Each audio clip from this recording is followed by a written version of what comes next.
ኢማሙ ቡኻሪና ሙስሊም የሚከተለውን ዘግበዋል። ከለታት አንድ ቀን ረሱል ሰለላሁ ዐለይሂ ወሰለም በሁለት ቀብሮች መሃል ሲያልፉ እንዲህ አሉ። እነኚህ ሁለት ቀብሮች እየተቀጡ ነው። በከባባድ ወንጀሎች ምክንያት አይደለም እየተቀጡ ያሉት።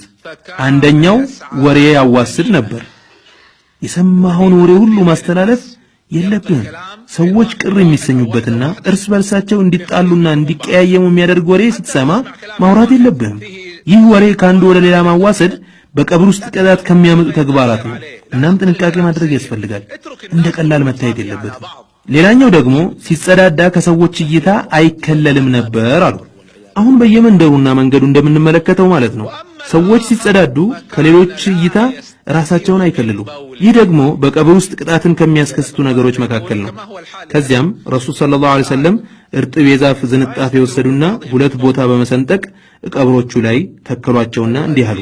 እስካልደረቁ ድረስ ካሉበት ቅጣት የተወሰነ ይቀንስላቸዋል አሉ። እነኚህ እንጨቶች እርጥብ ሆነው እስከሚቆዩበት ጊዜ ድረስ የተወሰነ ቅጣት ይቀንስላቸዋል ማለት ነው። በዚህ ረሱል ሰለላሁ ዐለይሂ ወሰለም ንግግር ውስጥ ዑለማዎች እንዳሉት እነኚህ ሁለት ሰዎች ሙስሊሞች እንደነበሩ ጥቆማ ተደርጓል። ምክንያቱም ካፊር ቅጣት አይቀልለትም። ሙስሊምም ቢሆን ለቀብር ቅጣት የሚዳርጉ ነገሮችን ካልተጠነቀቀ ቅጣቱ እንደሚያገኘው ጥርጥር የለውም። የቀብርን ቅጣትና ለእርሱ የሚዳርጉ ነገሮችን በማስመልከት ከተነገሩ ሁሉ እጅግ በጣም የሚደንቀውና የሚገርመው ኢማሙ ቡኻሪ የዘገቡት ሐዲስ ነው። መልእክቱን በጥሞና እንድታስተውሉና እንድታደምጡ ከወዲሁ አደራ እላለሁ። በዚህ ሐዲስ ውስጥ ረሱል ሰለላሁ ዐለይሂ ወሰለም ከገለጿቸው ሰዎችም እንዳትሆኑ ተጠንቀቁ። ሐዲሱን ያስተላለፉልን ታላቁ ሰሐቢይ ሰሙረቱ ብን ጁንዱብ እንዲህ ይላሉ። ረሱል ሰለላሁ ዐለይሂ ወሰለም አንድ ሰላት አሰግደውን ሲጨርሱ በሙሉ ፊታቸው ወደኛ ይዞራሉ። ከዚያም ማን ነው ከናንተ መካከል ህልም ያየ በማለት ይጠይቃሉ። ህልም ያየ ካለ ለእሳቸው ይነግራቸዋል። ረሱልም ማሻአላህ ጥሩ ነው ይላሉ። ህልም የሚባለው ጥሩ መልእክት ያዘለ ወይም ትክክለኛ ለመሆኑ ከአላህ የሆነ ምልክት ያለው ነው። እንደተለምዷቸው ረሱል ሰለላሁ ዐለይሂ ወሰለም ከዕለታት አንድ ቀን ህልም ያየ ማን ነው በማለት ጠየቁን። ሁሉም ዞር ዞር በማለት ተያየ፣ ግን ማንም ህልም ያየ አልነበረም። ከዚያም ህልም አላየንም ያ ረሱላህ በማለት መልስ ሰጠናቸው። እሳቸውም እኔ ግን አይቻለሁ አሉ። እንግዲህ ረሱል ሰለላሁ ዐለይሂ ወሰለም ያዩትን ህልም ሊነግሯቸው ነው። እንደምታውቁት የነቢያት ህልም ደግሞ ትክክለኛና እውነተኛ ነው። በዛሬዋ ሌሊት ሁለት ሰዎችን ወደ እኔ ሲመጡ በህልሜ አይቻለሁ። ሁለቱም እጆቼን ያዙኝና ወደ ቅድስቷ ምድር ይዘውኝ ወጡ። እዚያም አንደኛው የተቀመጠ ሌላኛው የቆመ ሲሆን ሁለት ሰዎችን አገኘን። የቆመው በእጁ ከብረት የሆነ መንጠቆ መሰል ነገር ይዟል። ያንኛው ደግሞ በጀርባው ተንጋሎ ተኝቷል። ይህ በእጁ መንጠቆ የያዘው ሰውዬ በጀርባው ተንጋለለው ሰውዬ አፍ ውስጥ የያዘውን መንጠቆ ይከትበታል።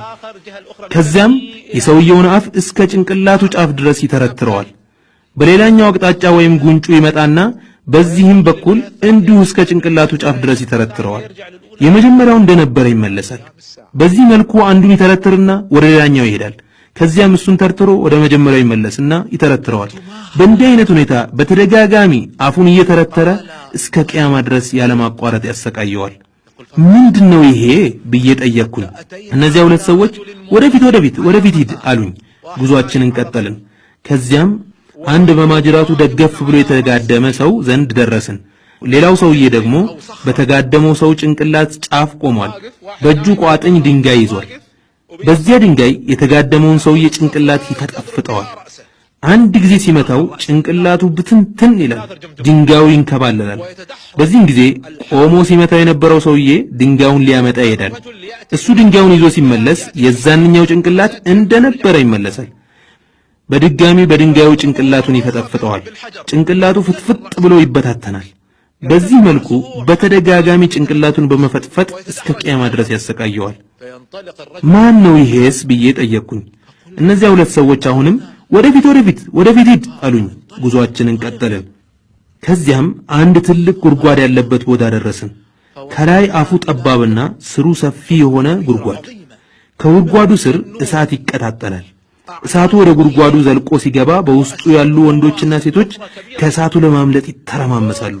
እንደምንም ታግለው ከጉድጓዱ አፋፍ ላይ ደርሰው ለመውጣት ሲሞክሩ እሳቲቷ ወደ ነበረችበት ሁኔታ ትመለሳለች።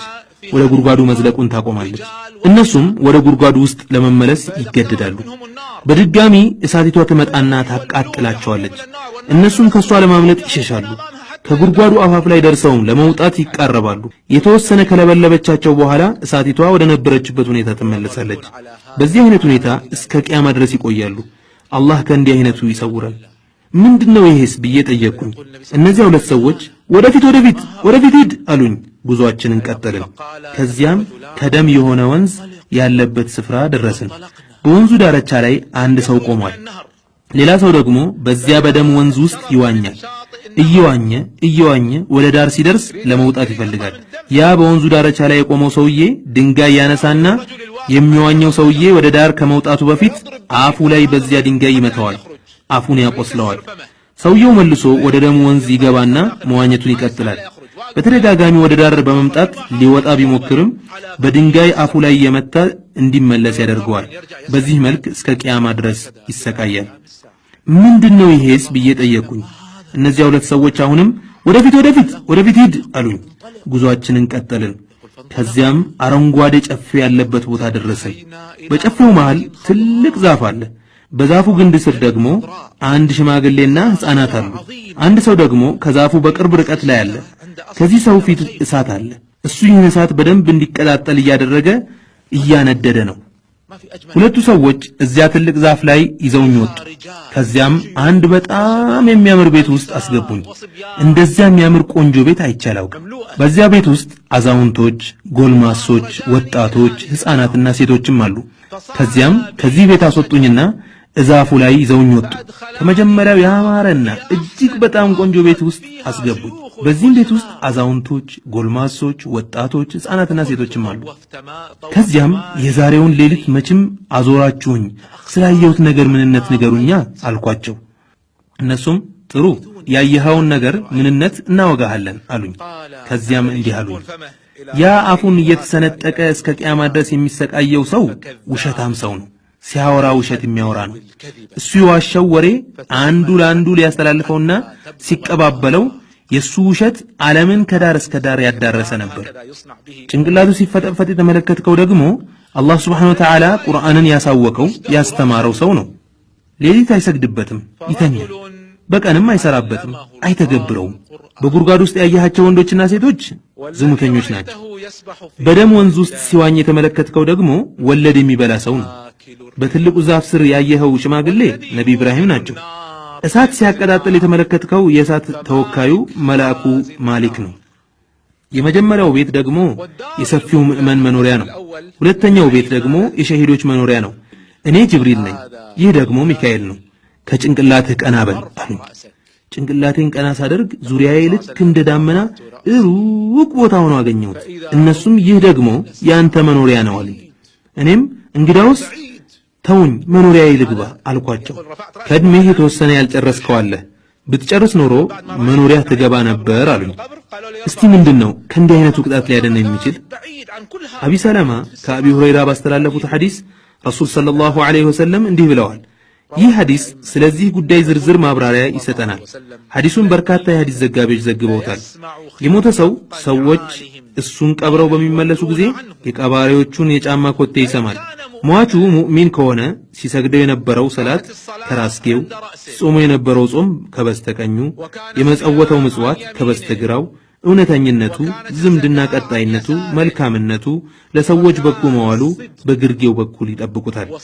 የተለያዩ ቅጣቶች ወደ እርሱ ሲመጡ በጭንቅላቱ አቅጣጫ ሲመጣ ሰላት በዚህ በኩል መግቢያ የላችሁም ትላለች። በስተቀኙ ሲመጣም ጾም በኔ በኩል መግቢያ የለም ይላል። በስተግራው ሲመጣም ዘካ በኔ በኩል መግቢያ አታገኙም ይላል። በስተግርጌውም ሲመጣ የተለያዩ የኸይር ስራዎቹ በእኛ በኩል ፈጽሞ መግቢያ አታገኙም ይላሉ። ይህ ነው እንግዲህ ከቀብር ቅጣት ሊያድን የሚችለው። እናም እነኚህን ነገሮች በብዛት መስራቱ ነው የሚያዋጣው። ንግግሬን የማሳረገው አንዳንድ ምክሮችን በማቅረብ ይሆናል። እነኚህ ምክሮች የተላለፉት ከታላላቅ ጻድቃን የአላህ ባሮች ነው። ዓሊ ኢብኑ አቢ ጣሊብ እንዲህ ብለዋል፣ ዱንያ ጀርባዋን ለኛ ሰጥታ ጉዞ ጀምራለች፣ አኺራ ደግሞ ፊቷን ወደኛ ዙራ ጉዞ ጀምራለች። ለእያንዳንዳቸው ልጆች አሏቸው። የአኺራ ልጆች ሁኑ፣ የዱንያ ልጆች አትሁኑ። ዛሬ ስራ ብቻ ነው፣ ቁጥጥር ኦዲት የለም። ነገ ደግሞ ቁጥጥር ኦዲት እንጂ ስራ የለም። ቡኻሪ ዘግበውታል። በኢማሙ ቁርጡቢ የምክር ጥንቅር ውስጥ የሚከተለው ተዘግቧል።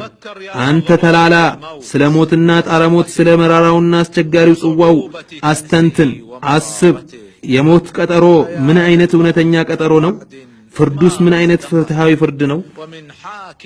ሞት ለቀልቦች ባስደንጋጭነቱ ለአይኖችም ባስለቃሽነቱ በቂ ነው።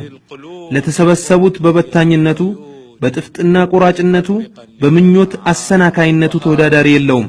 ለመሆኑ አንተ የሰው ልጅ ሆይ ስላወዳደቅህና ካለህበት ቦታ ስለመዘዋወርህ አስበህ አስተንትነህ ታውቃለህን?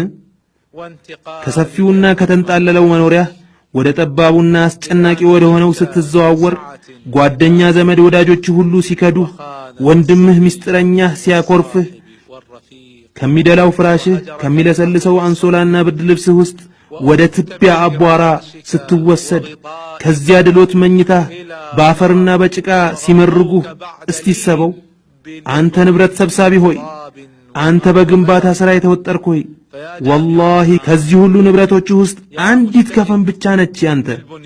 እሷም ብትሆን ከቆይታ በኋላ ጠፊ ናት። ገላህም ቢሆን የአፈርና የምስጥ ቀለብ ነው። እስቲ የታለ ያ የሰበሰብከው ንብረትህ? ከዚህ አስከፊና አስፈሪ ክስተት አድኖሃልን? በፍጹም እንደውም ለማያመሰግንህ ነው ትተኸው የመጣኸው። አንተ ግን ምክንያት ወደማይቀበልህ ከነጭቅቅትህ ከነወንጀልህ ነው የመጣኸው። ታላቁ ሰሐቢ አቢ ደርዳ ደግሞ የሚከተለውን ምክር አስተላልፈውልናል። 3 ነገሮች ያስቁኛል፣ ሌሎች 3 ነገሮች ደግሞ ያስለቅሱኛል። 3ቱ ያሳቁኝ ነገሮች ሞት እያሳደደው ዱንያን የሚመኝ ሰው፣ ያልተዘነጋ እሱ ግን ዝንጉ የሆነ ሰው፣ እሱ በስሜቱና በፍላጎት ውስጥ በመፈንጨት ራሱን ረስቷል፣ የተፈጠረለትን ዓላማ ዘንግቷል፣ በዘፈን በጭፈራ በዝሙት በሐሺሽ ተዘናግቷል። አላህ ግን እርሱን የሚዘነጋው ወይም የሚረሳው አይደለም። 3ኛው ያሳቀኝ አላህ ወዶ